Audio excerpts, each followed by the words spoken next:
kemudian kita mengikuti dan itu berselisihkan. Tapi kalau misalnya itu sholat sunnah, apakah itu sholat isya? Yang pertama. Yang kedua, berselisih mengenai soal gerakan sholat. Maksudnya imam itu gerakannya harus diikuti oleh makmum, tapi karena mungkin ada perbedaan mazhab atau misalnya perbedaan keyakinan, tapi dia tahu seperti yang tadi dijelaskan, kemudian kita tidak mengikuti gerakan imam, apakah itu sholat isya, misalnya pada saat sholat subuh. Ya. Yang ketiga, pada saat sholat kita mengikuti imam dan ini posisi imam sendiri pada saat itu dia tidak yakin apakah dia sudah wudu ataukah belum wudu, atau di saat dia sholat dan dia selesai tapi dia sudah bubar sholatnya dan jamaahnya banyak, kemudian sadar bahwa dia waktu itu pernah mungkin kentut di bawah segala macam, terus dia baru sadar bahwa penawaian itu tidak sah untuk dia karena dia ada suatu syarat sholat yang terlewati, tapi itu sudah selesai sholat itu, dan itu tidak mungkin semua jamaah yang mengikuti kembali lagi dan dia mengumumkan seperti itu. Apakah kita sebagai makmum kita harus mengulang? Ya, karena itu syarat sholat imam itu harus sah sholatnya. Demikian pertanyaan saya. Terima kasih. Assalamualaikum warahmatullahi wabarakatuh. Waalaikumsalam warahmatullahi wabarakatuh. Pertanyaan sangat bagus. Memang kasus seperti itu sering terjadi ya. Yang pertama tentang masalah seorang makmum yang mengikuti sholatnya imam yang berbeda dalam hal jenis sholatnya, niat sholatnya, apakah dia sholat sunat atau sholat wajib, nggak tahu itu. Apa ya? Yang pertama ya. Menurut mazhab Hambali itu nggak sah. Jadi kalau ada orang sholat sholatnya fardu, dia mengikuti orang yang sedang sholat sunat itu. Wala yasihu rida'u muftaridud bimutanafilin. Itu nggak sah. Menurut mazhab Hambali. Tapi menurut Syafi'i sah. Karena selama jenis sholatnya itu sama. Jadi kalau ada orang sedang sholat ba'diyah, lalu kemudian kita datang berniat makmum dengan orang itu yang sholat ba'diyah tadi itu, sholat kita sah, tidak mengapa, boleh itu. Kalau menurut mazhab Syafi'i, tapi menurut Hambali tidak sah. Itu. Nah kalau Syafi'i sah. Kemudian tergantung kitanya, berarti kita bermadzhab siapa, mengikuti siapa. Kalau kita bermadzhab Hambali ya jangan jadi makmum, bagi lebih baik sholat sendiri.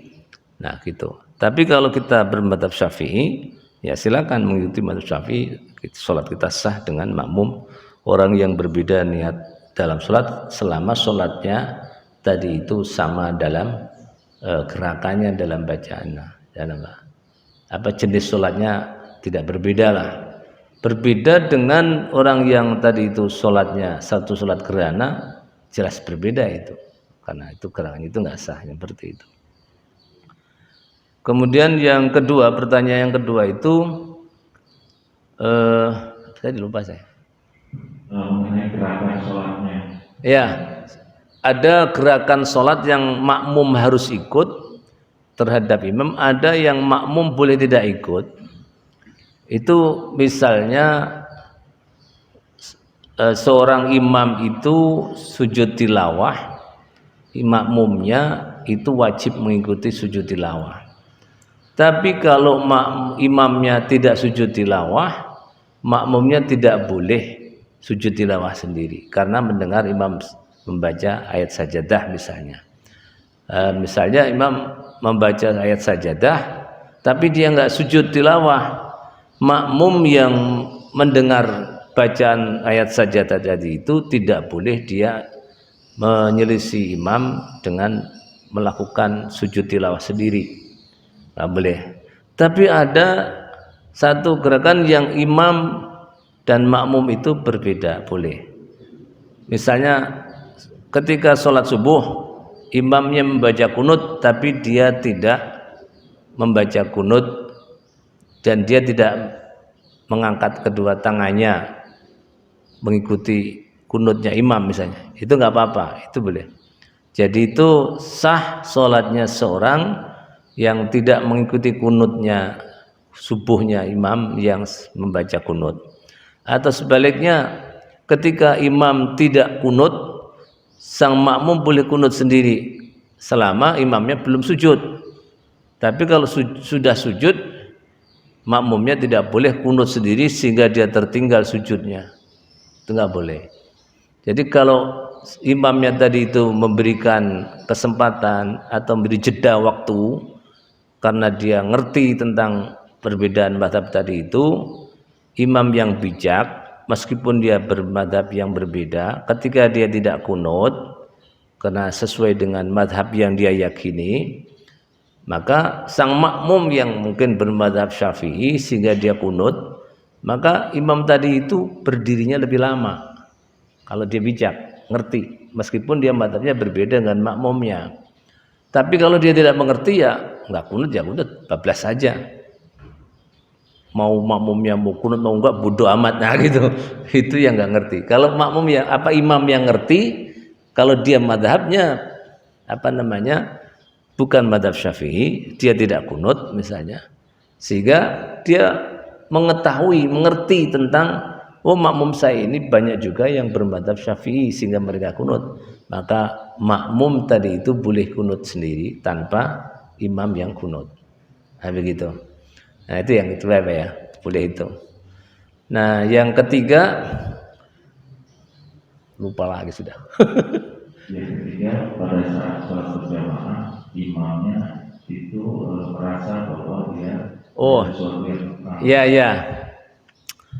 Selama imam itu tidak memberitahu kepada makmumnya tentang ketidakabsahannya dalam sholat, makmum tidak wajib mengulang. Jadi terus bagaimana dengan sholatnya imam tadi itu sendiri? Imamnya merasa bahwa dirinya sholatnya tidak sah karena dia boleh jadi dia ke masjid lupa kalau dia junub misalnya.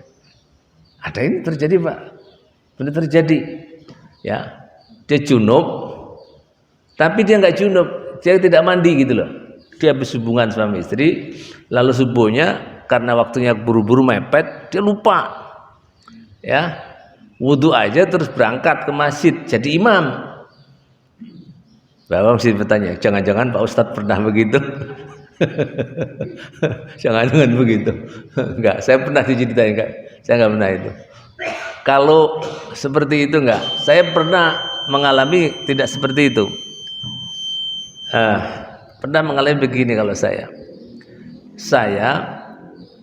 hampir-hampir kalau sholat wajib kan di masjid karena selalu menjadi imam. Satu saat saya pernah kundangan, berangkat habis maghrib, ikut kundangan pengantin gitu ya. Terus habis itu pulang sampai rumah tidur, lupa nggak sholat isya. Nggak sholat isya, lalu subuh datang, ya.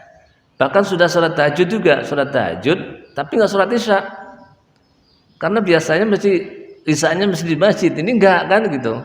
Tapi nggak sholat isyanya, belum sholat isya. Begitu habis sholat subuh baru ingat, astagfirullahaladzim, saya kan belum sholat isya. Semalam kita kundangan. Nah, itu pernah seperti itu ngamalan itu. Nah, gimana kasus dengan seperti itu? Sholat tahajudnya sah, sholat subuhnya sah apa tidak? Sah saja, itu karena lupa, tidak tahu. Terus bagaimana sholat isyanya? Ya qadha. Kita qadha, sholat isyanya qadha. Kemudian sholat seharusnya tetap sah. Subuhnya juga sah, tidak mengapa, tidak mempengaruhi yang seperti itu. Tapi kalau yang tadi, kasus yang pertama tadi itu, ini yang repot itu. Jadi kalau imamnya itu tadi tidak mengumumkan, ya makmumnya sah-sah aja, nggak masalah. Tapi kalau imamnya mengumumkan maka harus diulang. Sholatnya makmum yang mengetahui pengumuman imamnya tadi itu. Jadi mohon maaf, saya sholatnya tidak sah karena saya begini. Saya tadi itu buang angin, tapi saya lupa begitu saya sholat, saya ingat. Selesai sholat baru saya ingat. Nah, kalau itu diumumkan maka yang lain juga harus sholat kembali. Karena tahu itu kesalahannya. Nah, tapi kalau tidak diumumkan, imamnya sudah makmum sudah bubar, baru ingat dia, nggak diumumin, maka sholatnya makmum tetap sah, ya, meskipun sebenarnya sholat imam tidak sah karena dia itu masih menanggung najis atau menanggung hadas tadi itu. Nah, seperti itu Pak. Jadi kalau kita jadi makmum kita nggak tahu babnya siapa saja, sudah kita husnudzon saja bahwa sholat imam itu sah gitu. Ya memang agak sulit kadang-kadang kita menentukan seperti itu. Nah, baik, ya sekira jelas Pak ya. Ada yang lain? Monggo silakan Pak.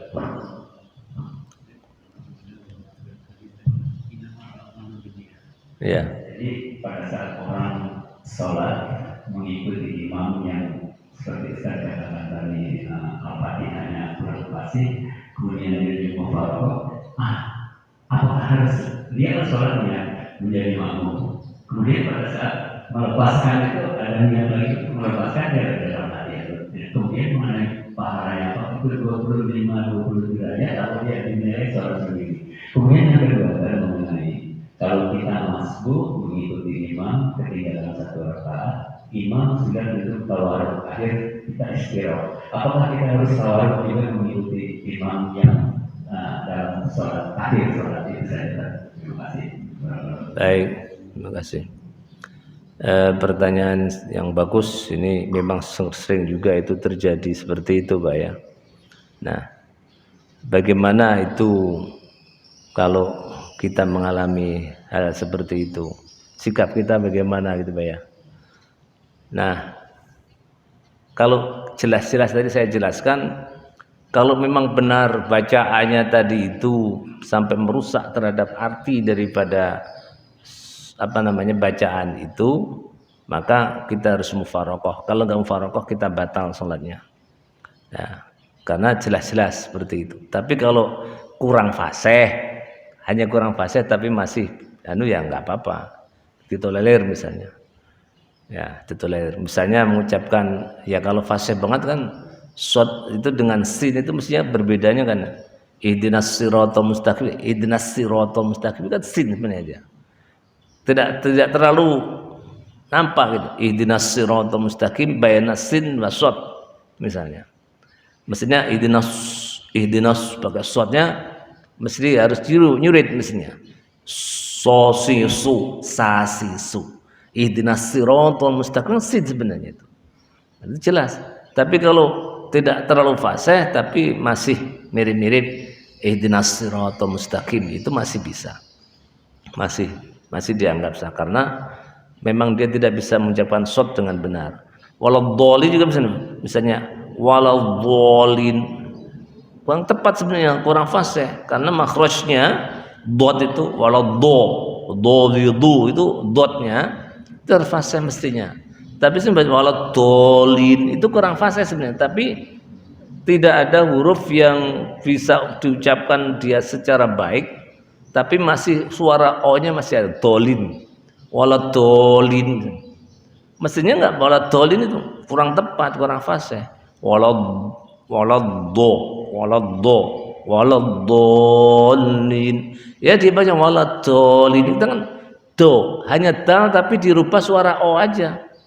Bukan dot, tapi dal. Dal dirubah suaranya o aja, waladhdallin itu. Terus bagaimana kalau kita jadi makmum dengan orang yang bacanya waladhdallin tadi itu? Kalau dia sudah berusaha si imam tadi itu tidak mengapa, makmumnya sah sholatnya, tidak usah mufaraqah enggak. Karena dianggap memang mengucapkan huruf itu berat, tapi dia sudah berusaha seperti itu. Nah makanya sebaiknya kalau kalau secara zahir, secara hadir ya, memilih imam yang memang itu jadikan sebagai imam yang rawatib, imam yang tetap, yang benar bacaannya, jangan ngasal itu. Tapi kalau kita bertemu dengan orang dalam perjalanan dan sebagainya tadi itu kan lain lagi. Kalau dalam sebuah masjid ya mestinya takmir masjidnya, DKM-nya harus memilih imam yang bacaannya relatif baik gitu, benar. Jangan sampai memilih yang tidak jelas, apalagi panjang pendek saja tidak paham gitu. Ya saya beberapa kali juga mengikuti sholat itu dalam perjalanan, Fatihah aja sebenarnya, tapi baca ayatnya yang rusak banget gitu. Ya, beberapa hari yang lalu saya habis dari Depok, sholat maghrib daerah Ciganjur situ ada buah masjid.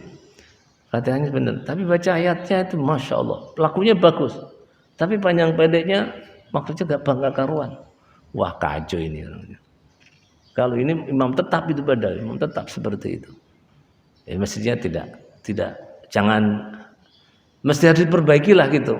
Imam seperti itu harus di-upgrade bacaannya, karena menjadi imam yang di masjid di pinggir jalan lagi mesti mengikutinya banyak, itu harus diperbaiki. Ya, itu bacaannya. Jangan sampai itu menyebabkan banyak orang yang mufaraqah dalam sholatnya karena kesalahan dalam bacaan-bacaannya tadi itu. Dia menjadi ragu, makmum menjadi ragu memang, jadi ragu ketika orang sholatnya salah seperti itu. Saya kira gitu Pak ya. Tadi yang kedua sudah terjawab belum?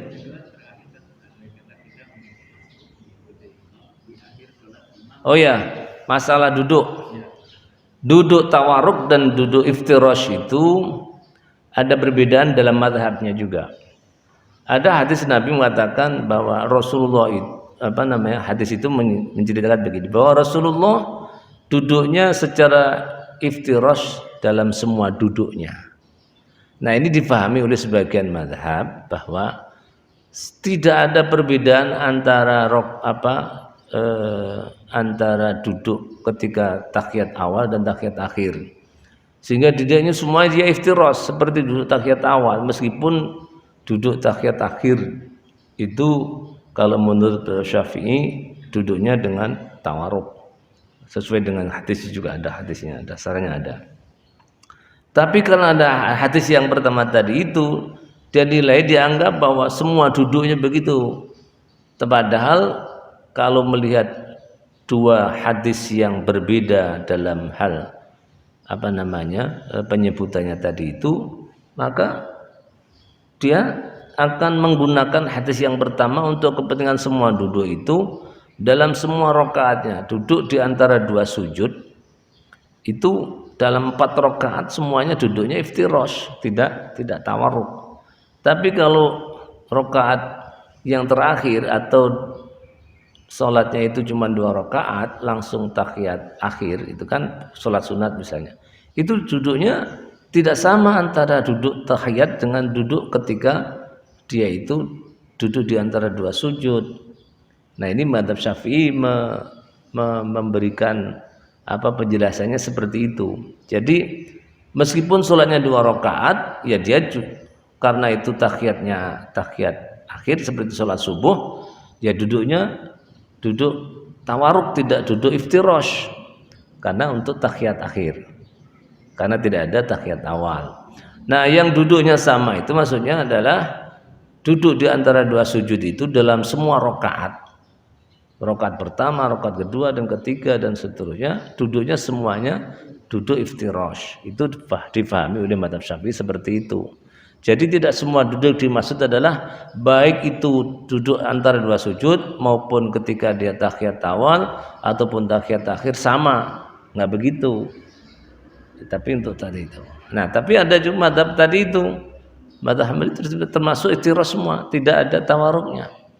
Sehingga kita lihat kalau ada sahabat-sahabat kita, teman kita yang tidak tawarruk dalam tahiyat akhirnya, berarti dia mengikuti mazhab Hambali itu. Kecuali dia memang nggak ngerti. Ada juga yang nggak ngerti, ikut-ikutan aja gitu. Nah, seperti itu. Tapi kalau dia ngaji, belajar seperti ini, dia ngerti, oh ini mengikuti mazhab ini. Jadi kita tidak perlu menyalahkan ya. Wah ini sholatnya. Ya kalau dia keyakinannya seperti itu, silahkan, tidak mengapa. Gitu. Artinya kita toleransilah kepada orang yang berbeda pandangannya dengan kita. Tidak masalah. Yang penting kita ngerti, kita paham bahwa oh dia itu memang ada yang diikuti, dalil dasarnya ada.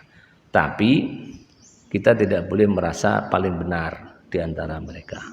Jadi kalau menurut mazhab Syafi'i ya tadi dia meskipun imamnya itu duduk tawaruk karena kita masih meneruskan sholat kita karena kita masbuk, ya kita duduknya sama dengan tahiyat awal. Jadi kita duduknya iftirash.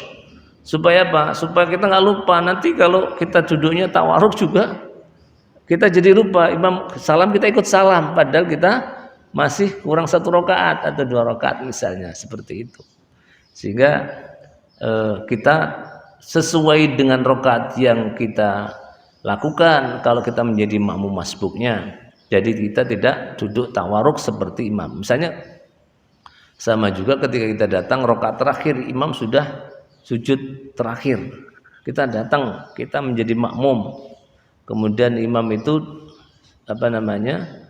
duduknya tawaruk. Ya kita nggak perlu tawaruk, kita duduknya iftirash. Nah, itu mazhab Syafi'i seperti itu. Kenapa? Dia akan melanjutkan rakaat yang kekurangannya. Ya, jadi yang kurang dari rakaat itu kita laksanakan kembali sesuai dengan jumlah rakaat yang tertinggal. Saya kira demikian Pak ya, jelas ya. Ada lagi yang lain? Kalau tidak ada kita akhiri. Masih ada? Monggo silakan. Pak.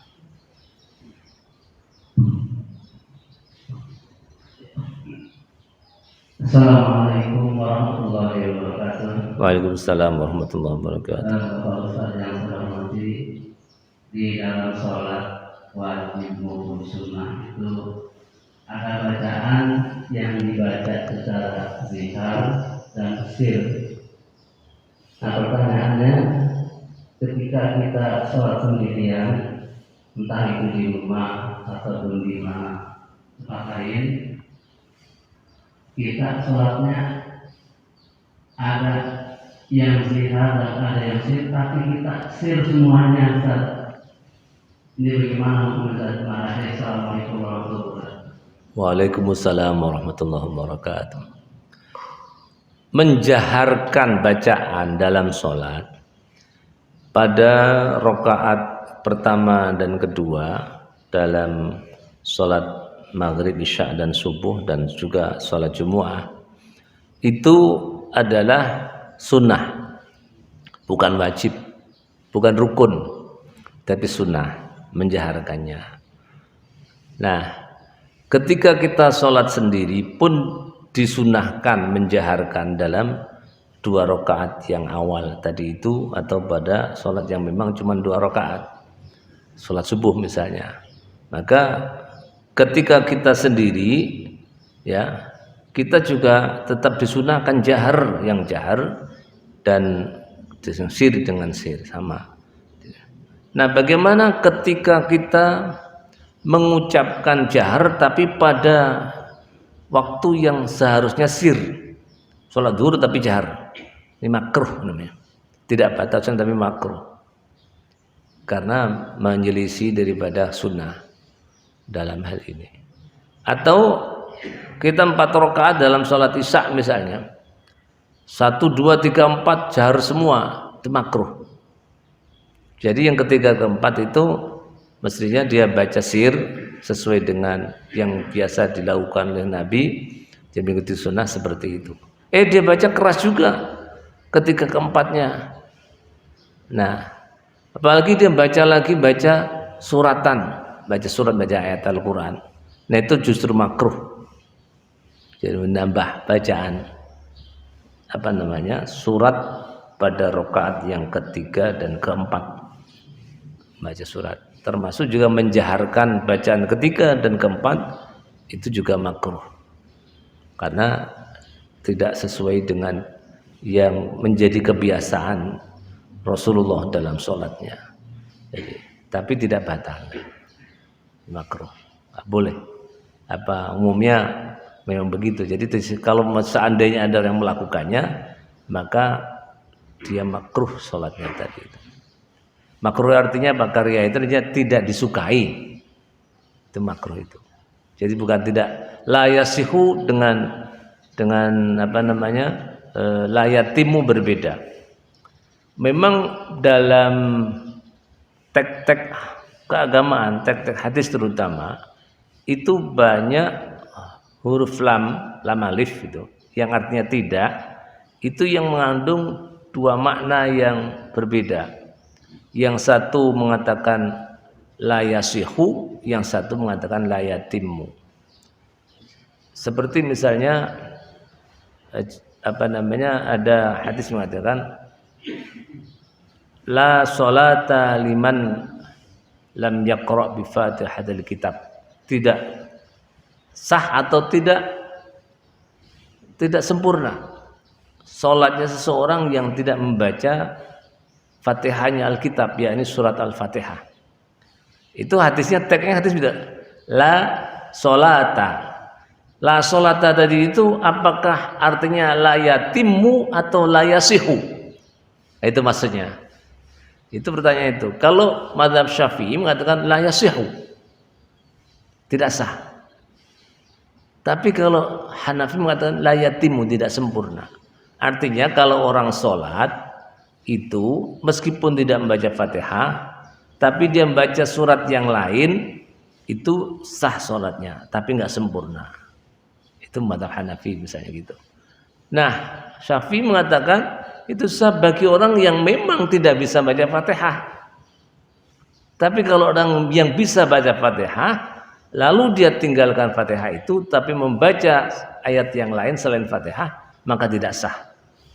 Kenapa? Tadi itu hadis Nabi, la sholata liman lam yaqra bi Fatihatil kitab. Nah, la tadi telah sholata itu maksudnya tidak ada sholat atau tidak sah sholatnya, bukan la yatimmu, tidak sempurna sholatnya. Nah, itu dua mazhab itu saja berbeda, Pak, ya, dalam memahaminya. Yang satu mengatakan tidak sah, yang satu mengatakan tidak sempurna. Nah, kalau mazhab Syafi'i lebih tegas tadi itu tidak sah. Kenapa? Rasulullah tidak pernah di dalam sholatnya itu tidak membaca Fatihah. Selama hidupnya dalam sholat itu selalu membaca Fatihah. Karena itulah maka tidak sah kalau orang itu sholat tidak membaca Fatihah. Nah, kalau mazhab Hanafi rinciannya dalam fikih sangat luas memang. Bagi orang yang memang tidak bisa ya nggak apa-apa. Sah membaca itu kenapa? Karena perintahnya ayat faqra'u ma tayassara minal Qur'an. Bacalah oleh kamu sesuatu yang mudah dari bacaan Al-Qur'an. Jadi tidak harus Fatihah. Ayat yang qul huwallahu ahad saja tanpa Fatihah juga sah. Nah, kalau mazhab Syafi'i itu boleh bagi orang yang memang belum bisa, bukan tidak bisa, memang belum bisa baca Fatihah. Enggak apa-apa. Oh, saya bisanya qul huwallahu ahad, belum bisa Fatihah. Ya salatnya pakai apa? Ya qul huwallahu ahad. Itu hanya tertentu, kasus tertentu, bukan orang yang secara umum. Kalau secara umum, Fatihah itu wajib dipelajari. Karena itu maka kita pertama kali yang wajib dipelajari dari bacaan Quran adalah suratul Fatihah. Karena surat Fatihah adalah surat yang menjadi sah tidaknya dalam bacaan sholat. Saya kira demikian, Pak, ya. Jelas ya. Terima kasih. Karena waktu sudah lewat suruk, kita tutup dengan bacaan alhamdulillah alamin. Ya, kita baca doa sama-sama. Al-Fatihah. A'udzubillahi minasyaitonir rajim. Bismillahirrahmanirrahim. Alhamdulillahirabbil alamin arrahmanir rahim maliki yaumiddin. Iyyaka na'budu wa iyyaka nasta'in. Ihdinas siratal mustaqim. Siratal ladzina an'amta 'alaihim ghairil maghdubi 'alaihim waladdallin. Bismillahirrahmanirrahim. Allahumma shalli wa sallim wa barik ala sayyidina Muhammad wa ala sayyidina Muhammad. Alhamdulillahirabbil alamin. Allahumma ighfir lana dhunubana wa liwalidina warhamhum kama rabbawna shighara wa li jami'il mu'minina wal mu'minat wal muslimina wal muslimat al ahya'i minhum wal amwat. اللهم انفعنا بما علمتنا وعلمنا ما ينفعنا وزدنا علما برحمتك يا أرحم الراحمين. ربنا آتنا من لدنك رحمة وهيئ لنا من أمرنا رشدا. ربنا آتنا في الدنيا حسنة وفي الآخرة حسنة وقنا عذاب النار. وصلى الله على سيدنا محمد وعلى آله وصحبه وبارك وسلم والحمد لله رب العالمين. هدانا الله وإياكم أجمعين. السلام عليكم ورحمة الله وبركاته.